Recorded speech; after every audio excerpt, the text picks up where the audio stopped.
The sterile hum of the Klimnian medical bay was almost soothing, if not for the palpable tension crackling in the air. Pulsing lights adorned the walls, blinking in alien patterns designed to calm patients of every physiology. The doctors, a group of shimmering, translucent beings, hovered over the critical case on the central table. Their forms rippled like gelatin under an invisible breeze, shifting between hues of pale blue and deep green, a sign of deep concern. "He is beyond salvation," one of them declared in a voice that seemed to radiate directly into the minds of everyone present. Its nameplate, embossed with symbols humans could never pronounce, translated loosely to Chief Medic Ervik. Dr. Eli Carter stood off to the side, arms crossed, lips pressed into a thin line. The translation implant in his temple had sputtered out halfway through the emergency procedures typical. He tapped the device, muttering under his breath, "Not now, you piece of junk." The patient was a Lyradonian dignitary, a crucial diplomat en route to a galactic summit. His species' biology was a marvel of layered exoskeletons and a circulatory system that resembled a lattice of glowing rivers, but even that couldn't withstand the catastrophic effects of a hyperspace engine meltdown. The Lyradonian had been dragged out of his ship's wreckage mere hours ago, his shimmering frame flickering like a failing light bulb. Ervik's tone grew sharper, or at least it seemed so from the rapid shifts in its luminescence. The alien medics clustered closer, their attention shifting away from Eli. He didn't need a translator to guess what was happening. They were giving up. Eli adjusted his stance and cleared his throat, speaking louder than necessary to grab their attention. "What's going on? What's the prognosis?" Chief Medic Ervik turned its semi-liquid head toward him, its luminous gaze filled with what could only be described as pity. The alien finally deigned to use its translator. "Human, your presence is unrequired. The patient is experiencing catastrophic organ failure. His neural pathways are collapsing. There is no corrective course." "No corrective course," Eli barked. His voice echoed in the chamber, drawing surprised glances from the other medics. "You're just going to let him die?" The aliens exchanged glances, or at least the strange flicker pulses that passed for their body language. "He has minutes left," Ervik stated. "Our medical database contains no treatment for injuries of this magnitude. His end is inevitable." Eli's jaw tightened. He stepped closer to the operating table, ignoring the slight shimmer of biofields meant to keep bystanders away. "Hold on. You're saying you've got all this fancy tech more advanced than anything we've got back on Earth and you can't do a thing? Not even try." "Our methods prioritize efficiency and statistical certainty," Ervik replied. "Attempting to prolong his life would only compound his suffering. This is a kindness." "A kindness, my ass," Eli muttered. His eyes darted to the diplomat's shattered exoskeleton, the faint glow of his life force dimming with every passing second. Despite the alien physiology, Eli could see something familiar, a being fighting to hang on. His fingers flexed at his sides, an old habit when he was thinking fast. "All right," he muttered, more to himself than anyone else. Ervik's translucent frame shifted, a sign of confusion. "Human, you lack the qualifications too." "I'm a trauma surgeon," Eli interrupted. "So forgive me if I don't just stand here and let a patient die on the table." Before anyone could stop him, Eli strode to the table, leaning over the alien diplomat's flickering form. He scanned the bizarre lattice of organic components, his mind racing. The injuries were horrific, but something about them reminded him of patching up a vascular rupture during an emergency surgery back on Titan's outpost hospital. "All right, buddy," he said to the unconscious alien. "I don't know if you can hear me, but you're not checking out today." He reached for the medical scanner at his waist, flipping it open with a practiced motion. The alien medics recoiled, their bodies pulsing in alarm. "What are you doing?" Ervik demanded. "Practicing medicine," Eli shot back. He bent over the patient, his fingers moving with the steady confidence of a man who had spent years making split-second decisions in high-stakes situations. The Lyradonian's circulatory system was hemorrhaging, except it wasn't blood he needed to stop. It was the bioelectric flow through the lattice. His eyes darted around the room, searching for something he could use. "Your cauterization tools, do they work on bioelectric channels?" he asked. Ervik hesitated. "They are not designed for." "Give me one," Eli ordered. A medic, perhaps too stunned to argue, handed him a sleek instrument that pulsed with an eerie blue light. Eli activated it, adjusting the settings instinctively. All right, let's see if this works.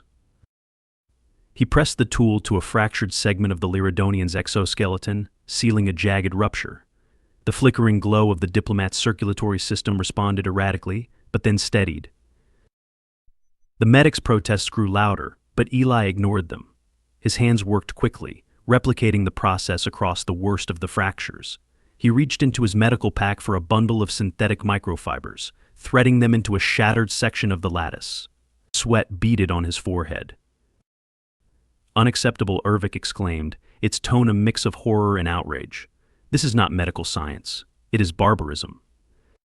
Funny, Eli grunted, because it's working. The room fell silent, except for the hum of Eli's tools. Finally, he leaned back, his breath coming in sharp gasps. The diplomat's glow was steadier now, his breathing rhythmic. Eli turned to face the stunned medics. Your turn. I've bought you time. Now, do your jobs. Ervik hesitated before gesturing for the other medics to approach. For the first time, there was no argument. They resumed their work, this time incorporating Eli's makeshift repairs into their advanced procedures. Eli stepped back, his legs threatening to give out from the adrenaline crash. He watched as the alien team worked to save their patient, a small, tired smile tugging at his lips. Not on my watch, he murmured again. The silence in the Klimnian medical bay had shifted. Gone was the grim finality that had lingered in the air. In its place was something more uncertain, more hesitant, like the moment before a storm breaks. Ervik glanced at Eli, its luminescence unreadable.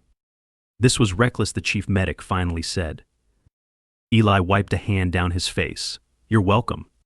Ervik's glow flickered irritation, maybe. But beneath that, something else. Human, the alien finally said, you were not as predictable as I expected. Eli smirked. Yeah, I get that a lot. The Klimnian medical bay, once filled with resigned finality, now buzzed with urgent purpose. The alien medics worked with renewed focus, their translucent hands moving in concert as they built upon the makeshift stabilization Eli had implemented. Eli stepped back, exhaling sharply. His muscles ached from tension, but he wasn't about to stop now. He scrubbed a hand over his face, smearing sweat and whatever alien residue had splattered onto his gloves. The Lyridonian diplomat was alive, but his vitals were still unstable. This wasn't over yet. Chief Medic Ervik hovered near the surgical display, its gelatinous form pulsing in deep contemplation. It flicked through a series of hollow symbols, studying the diplomat's condition. The patient's vital networks remained compromised, Ervik admitted, though its tone suggested it disliked the truth. Eli peered at the data, his mind shifting gears. He was used to reading human medical scans, but alien physiology had its own logic. The circulatory lattice was holding for now, but something was off. His outputs dropping, Eli muttered.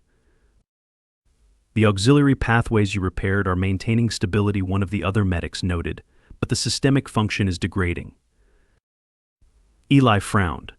The diplomat's bioelectric lattice, his version of a vascular system, wasn't just about circulation. It was an active network, channeling neural and metabolic energy throughout his body. Patching the structural damage wasn't enough if the system wasn't conducting properly. His organs would fail one by one. We need to reinforce conductivity, Eli said. He turned to Ervik. You have nerve regeneration stimulants. Ervik pulsed in irritation. Lyridonians do not regenerate as humans do. Our methods involve cellular reconstruction, not simple nerve regrowth. Eli chewed his lip. All right. Then we bypass the damage entirely. The alien medics glanced at each other. Explain, Ervik demanded. Eli pointed at the surgical display. Your regeneration methods are taking too long. His bioelectric network is failing faster than you can repair it. But if we create an external conduction bridge, something to reroute the impulses until his body has time to heal, we can keep his systems from shutting down. The room fell silent. That is. One of the younger medics hesitated. That is theoretically possible. Ervik's glow darkened. And if we fail? We already know what happens if we do nothing, Eli countered. A long pause. Then Ervik exhaled in a slow, shimmering pulse. Prepare the neural interface. Eli nodded sharply. Good. We'll need a stable conductive medium, something biocompatible. Another medic gestured toward a storage unit. We have adaptive nanofilaments used for synaptic reinforcement in trauma cases. Eli's eyebrows shot up. That'll work. Load them into a microvascular scaffold and integrate them with his existing pathways. Ervik's luminous gaze fixed on him. You speak as if you have performed this procedure before. Eli huffed a dry laugh. I've improvised something similar on a patient with a crushed spinal column. This is just higher stakes. The surgical platform adjusted, its delicate robotic arms unfolding with eerie precision. A cluster of thin, silvery filaments extended toward the diplomat's fractured circulatory lattice. The medics worked quickly, threading the nanofilaments into the damaged regions. Eli kept his eyes on the surgical monitor, watching the diplomat's vitals fluctuate. His pulse was erratic. The neural conduction lag was still too high. Damn it, Eli muttered. It's not syncing. The bioelectric frequencies are misaligned, one of the medics noted. Eli nodded. His body isn't recognizing the artificial pathways. We need to mimic his natural impulses. Ervik's glow flickered with skepticism. You suggest replicating his neural patterns. Yes, Eli turned to the display. You've got a record of his baseline neural activity, right? Feed that into the scaffolding. Use it as a template to trigger natural integration. A flicker of hesitation. Then Ervik pulsed in acknowledgement. Implementing now. The surgical system adjusted, transmitting a carefully calibrated pulse into the diplomat's new conductive pathways. The filaments hummed softly as they synced with his body. For a moment, nothing happened. Then the diplomat's glow steadied. His flickering neural output smoothed into a steady rhythm. Eli let out a slow breath. The bypass is holding, one of the medics confirmed. Ervik regarded the monitor in stunned silence. The chief medic hesitated. This should not have worked. Eli smirked. And yet, here we are. The room remained quiet for a long moment as the medics took in what had just happened. Then, finally, Ervik spoke. The patient is stable. Eli leaned against the nearest console, exhaustion pressing down on him. Good, he muttered. Now let's keep him that way. The Klimian medical bay had settled into a tense but controlled rhythm. The Lyridonian diplomat lay motionless under the soft glow of a containment field, his vitals no longer in freefall. The bypass held. His neural lattice was stable, but he wasn't improving. Eli Carter frowned as he studied the readings. His makeshift fix had worked technically. The diplomat's body was maintaining function, but there were no signs of regenerative activity, no cellular repair, no metabolic recovery, just stasis. He turned to Ervik. All right, he's alive. Now why isn't he healing? The chief medic's luminescent form pulsed in contemplation. Lyridonian physiology requires full cellular synchronization for regeneration to initiate. Your intervention has preserved his function, but his body does not recognize itself as whole. Eli narrowed his eyes. So he's not rejecting the repairs, but he's also not integrating them. Correct? Eli exhaled through his nose. He'd seen something like this before, patients who had survived catastrophic injuries but remained in a kind of metabolic limbo. In humans, that often meant severe shock or a failure of the autonomic response. The body needed to be coaxed into recovery. He tapped his fingers against his arm. Okay, if his system isn't triggering healing on its own, we have to do it manually. One of the younger medics shifted uneasily. There is no known method to force Lyridonian regeneration. Eli tilted his head. How does it normally work? The medic hesitated. When Lyridonian cells experience injury, they rely on systemic bioelectric feedback to initiate reconstruction. Eli's brain latched onto that. You mean the cells don't repair unless they detect the right bioelectric signals? Yes, Ervik confirmed. The lattice serves as a regulatory network. If it does not recognize the system as whole, it does not activate recovery. Eli clenched his jaw. So we need to convince his body that he's whole again. Ervik's glow darkened in skepticism. That is not how cellular repair functions. Eli shot him a dry look. Yeah? And yet here we are. The chief medic's flickering pulse suggested frustration, but it didn't argue. Eli turned back to the diplomat. The bioelectric lattice was functioning, but it was passive, dormant. It wasn't sending the necessary signals to trigger healing. He needed to jumpstart it. He scrubbed a hand down his face, thinking. Then his gaze flicked to the surgical equipment. Can you isolate his neural signal, he asked. Ervik hesitated. For what purpose? I want to replicate it, Eli said. If his body won't start healing because it doesn't recognize itself as functional, we need to trick it into thinking it is. The room went quiet. You are suggesting neural signal induction, one of the medics said slowly. That is highly untested. Eli spread his hands. So was everything else we just did? Ervik's glow pulsed erratically. If the frequency is incorrect, it could cause systemic failure. Eli nodded. That's why we don't guess. We map his existing neural patterns, extract the baseline signal, and reintroduce it at a controlled amplitude. It's no different from stimulating neural pathways in a comatose patient. The chief medic was silent for a long moment. Then, begin the mapping process. The medics moved swiftly, activating an array of delicate scanners that descended from the ceiling. Threads of light spread over the diplomat's body, tracing his internal pathways, mapping every pulse and fluctuation of energy.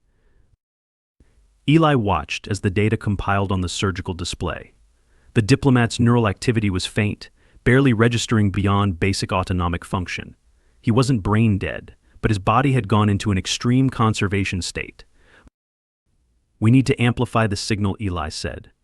Just enough to stimulate activity. One of the medics adjusted the controls, preparing localized induction. A soft hum filled the air as the first pulse was delivered. The diplomat's readings flickered, his glow brightened just a fraction. Response detected, a medic noted. Eli clenched his fists. Again, increased by 5%. Another pulse. This time, the diplomat's fingers twitched. His chest rose slightly deeper. Eli's heart pounded. That's it. Keep going. Ervik's form flickered between hues, the Klimnian equivalent of weariness. If we overstimulate. I know, Eli said. Keep it incremental. Another pulse. The diplomat's glow steadied. His vitals ticked upward. Cellular markers previously stagnant began showing metabolic activity. Eli exhaled sharply. We're getting somewhere. Ervik studied the readings. Regenerative processes are initializing. A murmur passed through the medics. Some looked impressed. Eli allowed himself a tired smile. Now we let his body do the rest. Hours passed. The medical bay, once a frantic hive of activity, had settled into a low, watchful hum. The Lyridonian diplomat remained unconscious, but his vitals had steadied. His bioelectric lattice no longer flickered erratically. Instead, the previously failing pathways pulsed in a rhythmic pattern, like a heart finding its beat again. Eli Carter sat on a low stool beside the surgical platform, elbows on his knees, watching the monitors with the detached exhaustion of someone too tired to rest. The medical team had continued to refine the signal induction, carefully modulating the diplomat's bioelectric activity to reinforce cellular healing. So far, it was working. Now, it was just a waiting game. Chief Medic Ervik stood nearby, its translucent form flickering between deep blue and pale green contemplation, if Eli had learned to read it right. The patient's regenerative response is progressing, Ervik stated. Eli smirked. That's alien, for he's getting better, right? The chief medic exhaled a slow pulse. It is an unexpected outcome. Eli leaned back slightly. Unexpected, or just inconvenient for your protocols. Ervik's glow darkened in irritation. Lyridonian medicine does not account for it, hesitated. Your approach. Eli raised an eyebrow. Meaning? The alien studied the vitals display for a long moment before answering. You do not treat certainty as finality. Your methods resist statistical inevitability. Eli snorted. Yeah, well, if I gave up every time a case looked impossible, I wouldn't be much of a doctor. Ervik's pulsing form shifted in a way Eli had learned to recognize as thoughtfulness. Your species prioritizes persistence over probability. Eli shrugged. Sometimes that's what saves a life. A soft chime interrupted them. One of the monitors displayed a new set of readings, gradual but measurable improvement in neural coherence. He's stabilizing autonomic function, a younger medic reported. Cellular synchronization is holding. Eli stood, stretching out the stiffness in his shoulders. So what's next? The patient will regain consciousness within one planetary cycle, Ervik said. Assuming no further complications. Eli exhaled. Good. There was a long silence before Ervik spoke again. You are. Not like other medical practitioners we have encountered. Eli chuckled. I'll take that as a compliment. The chief medic regarded him for a moment longer, then pulsed a quiet acknowledgement. This case will be studied. Eli grinned. Just make sure you add a section about reckless human improvisation. Ervik's glow flickered just for a moment before it turned back to the patient. The Lyradonian diplomat remained still, but his glow was strong, his breath steady. Eli Carter had saved him. Not on my watch, he thought. And with that, he stepped back, leaving the alien medics to their work, knowing that, for better or worse, they would never look at human medicine the same way again.